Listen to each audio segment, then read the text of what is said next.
आपको संभालो। तुम्हारा अब्बू गर्म दिमाग का आदमी है। उसने जोश में आकर रियाज को कुछ कर दिया तो और जितना डिंडोरा पीटेंगे बदनामी अपनी होगी। हम लड़की वाले हैं, बाकी रियाज को मैं खुद देख लूंगी। तुम कपड़े बदलो, मैं तुम्हारे लिए गर्म दूध लेकर आती हूँ। मैं लेटी रही, उठने को दिल नहीं चाह रहा था। न जिसम में हिम्मत थी उठने की। आंखें बंद करती तो वो सारा मंजर आंखों के सामने आ जाता। थोड़ी देर बाद अम्मी मेरे लिए गर्म दूध लेकर आ गई। फौजिया, अभी तक कपड़े नहीं पहने तुमने। तुम्हारा अब्बू आता होगा, इस हालत में तुमको देखकर वो समझ जाएगा। अम्मी ने मुझे कपड़े पहनाने में मदद की। मैं दोबारा बेड पर लेट गई। अम्मी ने मुझे दूध पकड़ाया और साथ 3 गोलियां पकड़ा दी। कहा, ये खा लो। मैंने कहा, ये किस चीज की गोलियां हैं? अम्मी ने कहा, एक पेन किलर है और 2 गोलियां माने हमल की हैं। मैंने हैरत से पूछा, वो किस लिए? अम्मी ने कहा, बस चुप करके खा लो। मैं गोलियां खाकर दूध पीकर दोबारा लेट गई। मेरी आंख लग गई। शाम को अब्बू की बाइक की आवाज सुनकर मेरी आंख खुल गई। जब से होश संभाला था, मेरी आदत थी कि जैसे अब्बू घर आते मैं सबसे पहले उनको मिलती थी और उनसे सामान पकड़ कर रखती थी। वो रोज मेरे लिए बाजार से कुछ खाने के लिए लाते थे। उस दिन मुझे सामने न पाकर परेशान हो गए थे। अम्मी से पूछा, फौजिया पुत्र कहाँ है? अम्मी ने कहा, उसकी तबीयत ठीक नहीं है। अब्बू ने जल्दी से सामान जमीन पर रखा और मेरे कमरे की तरफ चल दिए।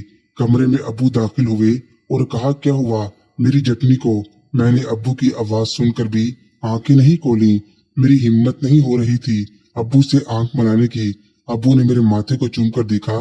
बेइख्तियार मेरी आंखों में आंसू आ गए। मुझे रोता देखकर अब्बू परेशान हो गए और कहा, रोती क्यों है पगली? चल डॉक्टर को दिखा आते हैं। अम्मी ने घबरा कर कहा, नहीं अब ठीक है। मैंने इसको गोलियां खिला दी हैं, बुखार उतर गया है। इसने दरअसल इम्तिहानात की कुछ ज्यादा ही टेंशन ले ली है। अब्बू ने कहा, चलो ठीक है, तुम आराम करो। अब्बू के जाने के बाद पता नहीं कब आंख लग गई। अचानक रात को डरावना ख्वाब देखकर आंख खुल गई। ख्वाब में एक खौफनाक दरिंदे को अपने ऊपर हमला करते देखा था। दोबारा सोने की कोशिश करते करते काफी देर लगी। सुबह 9 बजे दोबारा आंख खुली तो अब्बू जा चुके थे। जिस्म में पूरे दर्द था, उठने का दिल नहीं कर रहा था। उठकर कमरे से बाहर निकली तो अम्मी नाश्ता बना रही थी। अम्मी ने कहा, जाओ नहा लो, फिर नाश्ता करते हैं। मेरे बदन पर बकायदा जख्म बन चुके थे, वो भी सूजी हुई लग रही थी। नहाकर मैं बाहर निकली तो अम्मी ने नाश्ता लगा दिया था। हम दोनों ने मिलकर नाश्ता किया। फिर हम दोनों के बीच कोई बात नहीं हुई थी। मैंने खामोशी से नाश्ता किया, वरना मैं पूरे घर में सबसे ज्यादा हंसमुख मशहूर थी। अम्मी ने कहा, मैं जरा बाजार तक जा रही हूँ, कुंडी लगा लेना। मैंने कहा, बाजार से जख्मों पर लगाने वाली मरहम तो लेते आना। अम्मी ने पूछा, कहाँ लगानी है? इस वाकये के असर से निकलने के लिए मुझे हफ्ता लग गया। 1 हफ्ते तक मैं स्कूल भी नहीं गई थी। आहिस्ता आहिस्ता मैं दोबारा अपनी रूटीन लाइफ में वापस आती गई और मेरी हंसी और कहके भी वापस आते गए, जिसकी सबसे ज्यादा खुशी मेरे वालिद को हुई थी, क्योंकि मेरी हंसी को देखकर वो जीते थे। मैंने स्कूल जाना शुरू कर दिया था। मेरे स्कूल में एक ही दोस्त थी जिसका नाम मारिया था। स्कूल में उसकी रेपुटेशन कुछ अच्छी नहीं थी। उसके बारे में बहुत से किस्से मशहूर थे। उसका काफी लड़कों के साथ नाम जोड़ा जाता था, पर मैंने कभी उससे इस बारे में बात नहीं की। मैं जैसे स्कूल में दाखिल हुई तो सामने से मारिया को आता देखा। मारिया ने कहा, कहाँ गुम हो हफ्ते से? मैंने कहा, यार मेरी तबीयत कुछ ठीक नहीं थी। मारिया, यार आज खुदा से कुछ और मांगती तो वो भी मिल जाता। शुक्र है तुम आज आ गई। मुझे तुमसे एक काम है। मैंने पूछा, क्या काम है मारिया? यार स्कूल से वापसी पर मैंने काम जाना है। अगर मेरी अम्मी का फोन आए तो कहना मारिया मेरे साथ है। मैंने कहा, कहाँ जाना है जो अम्मी से छुपा रखी हो? मारिया, पागल डेट पर जाना है। अब क्या अम्मी को बताकर जाऊंगी मैं? यार तुम कब सुधरोगी? मारिया ने मुझे जप्फी डालकर आंख मार कर कहा, यार जिंदगी का मजा जितना ले सकती हो लूट लो, कल हो ना हो। मैंने हामी भर ली। मैंने हंसकर कहा, बदतमीज छोड़ दो मुझे। हम दोनों हंसते हुए क्लास में दाखिल हो गए। आधी छुट्टी हुई तो हम दोनों जाकर लॉन में बैठ गए। वो हमारी पसंदीदा जगह थी। वहां दरख्त लगे हुए थे जिनकी ठंडी हवा हम दोनों को बहुत पसंद थी। मुझे कुछ नोट्स उतारने थे क्योंकि मैं 1 हफ्ते से स्कूल नहीं आई थी। तो काफी काम जमा हो गया था। अगले हफ्ते पीर थी। लॉन में बैठकर मैंने मारिया को कहा, जाओ कुछ खाने को ले आओ। मारिया जाने लगी तो मैंने कहा, अपना मोबाइल देना, मुझे नोट्स उतारने हैं। क्योंकि हमारे टीचर ने एक व्हाट्सएप ग्रुप बना रखा था जिसमें सारे नोट मिल जाते थे। मैं अपना मोबाइल नहीं लाती थी स्कूल, क्योंकि मैडम मना करती थी मोबाइल लाने को। मुझे पता था मारिया स्कूल में मोबाइल लाती थी चोरी छुपे। मारिया थोड़ा हिचकिचाती, फिर मोबाइल का पासवर्ड खोलकर व्हाट्सएप चलाकर मुझे दे दिया। खुद कैंटीन की तरफ चल दी। मैं मोबाइल में अभी नोट्स पढ़ी रही थी तो एक मैसेज आ गया। मेरी आदत नहीं थी मारिया के मैसेज पढ़ने की, पर जैसे मेरा ध्यान मैसेज भेजने वाले का नाम पर पड़ा तो बेइख्तियार मैसेज खोल लिया, क्योंकि वो मैसेज मेरे नाम से आया था। मैंने जब मैसेज खोला तब पता चला मारिया ने मेरे नाम से किसी लड़के का नंबर सेव किया था। कभी उसकी कॉल आए तो उसकी अम्मी को शक न पड़े। मैं बेख्याली में ऊपर स्क्रॉल किया तो तस्वीर देखकर मैं बुरी तरह चौंकी। मारिया ने अपने लड़के को अपनी पुराना तस्वीर भेजी थी। लड़के ने भी उसकी तस्वीर भेजी थी। मारिया ने अपने मैसेज में उसको लेने के लिए बेताबी का इजहार किया था। इन सब के अलावा और बहुत सी इंग्लिश तस्वीर शामिल थीं। मैंने सामने से मारिया को आता देखा तो जल्दी से मोबाइल लॉक कर दिया। मारिया समोसे लेकर आई थी। मेरी उड़ी ही रंगत देखकर उसको कुछ शक पड़ गया। उसने जैसे ही मोबाइल को ओपन किया तो सामने वही मैसेजेस खुल गए। क्योंकि मैंने घबराहट में व्हाट्सएप को बंद करना भूल गई थी। मैं सर झुकाकर बैठी थी। हम दोनों के बीच कोई बात नहीं हुई काफी देर। आखिरकार मारिया ने खामोशी का पर्दा चाक किया। मारिया, तुमने मेरे मैसेजेस पढ़ लिए हैं। कोई बात नहीं, हम दोस्त हैं। हम दोनों के बीच कोई पर्दा नहीं होना चाहिए। तुमने अपनी ऐसी तस्वीर क्यों उसको भेजी है? मारिया, यार ये सब चलता है। तुम शादी से पहले इस अनजान लड़के के साथ काम करना चाह रही हो।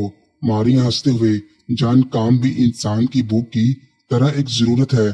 तुम कब से इस लड़के के साथ ये सब कर रही हो? मारिया, इसके साथ फर्स्ट टाइम है, पर इससे पहले दो और लड़के थे जिनके साथ मेरा ताल्लुक था।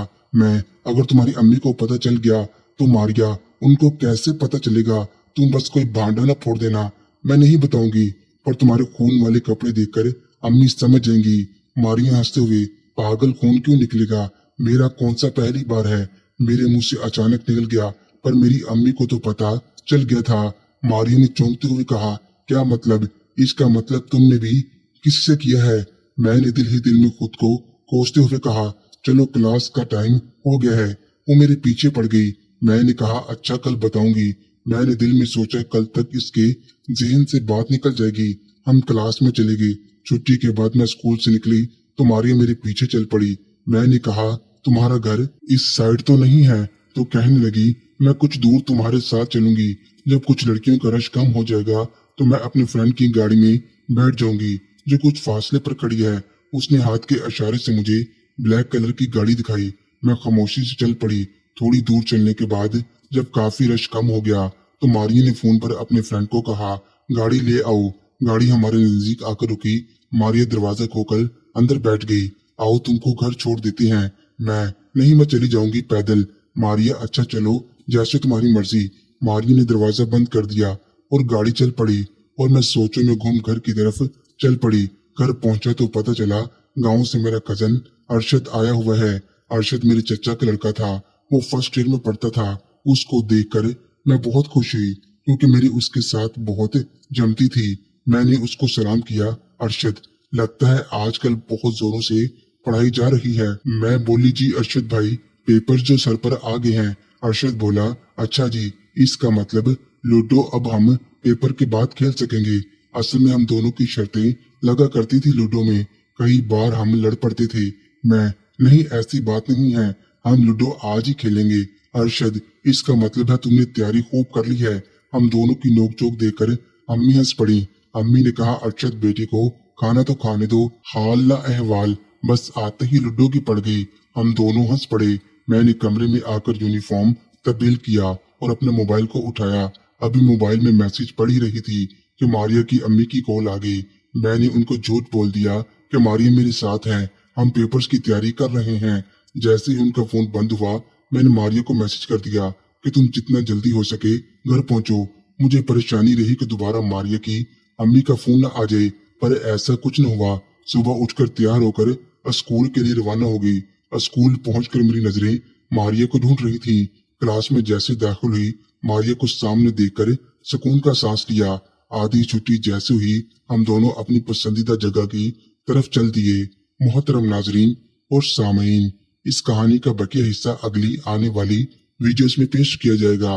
अगर आपको ये वीडियो ये कहानी अच्छी लगे, वीडियो को लाइक और हमारे चैनल को सब्सक्राइब जरूर करें।